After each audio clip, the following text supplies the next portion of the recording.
Hello friends, আমরা এই খবরটা সবাই জেনে গেছি এতক্ষণ যে মণিপুরে রাষ্ট্রপতি শাসন চলছে, কারণ বেশ কয়েকদিন হয়ে গেছে অলরেডি। মণিপুরে সেখানকার যে মুখ্যমন্ত্রী পদত্যাগ করার পর সেখানে রাষ্ট্রপতি শাসন শুরু হয়ে গেছে।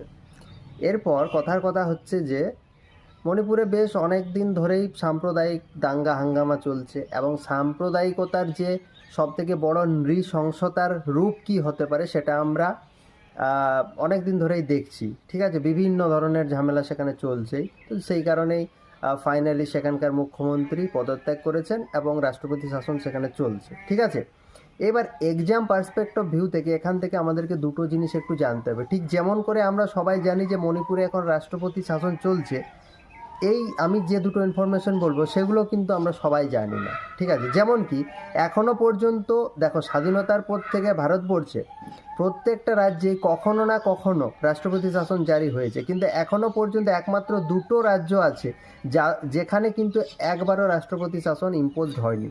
কি কি সেই রাজ্য? একটা হচ্ছে ছত্তিশগড় আর একটা হচ্ছে তেলেঙ্গানা। এই দুটো রাজ্যে এখনও পর্যন্ত একবারও রাষ্ট্রপতি শাসন জারি হয়নি।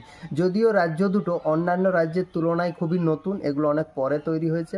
এবং প্রশ্ন যদি করে সব থেকে বেশিবার কোন রাজ্যে রাষ্ট্রপতি শাসন ইম্পোজড হয়েছে, সেটার আনসার কিন্তু হবে মণিপুর। ঠিক আছে, তাহলে তিনটে ইনফরমেশন।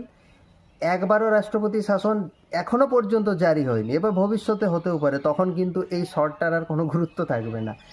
এখনও পর্যন্ত রাষ্ট্রপতি শাসন একবারও জারি হয়নি, সেটা হচ্ছে তেলেঙ্গানা আর হচ্ছে গিয়ে ছত্তিশগড়। এবং যদি বলে সব থেকে বেশিবার রাষ্ট্রপতি শাসন কোন রাজ্যে জারি হয়েছে, সেটা হবে কিন্তু সেই মণিপুর। ঠিক আছে, so thank you, have a good day.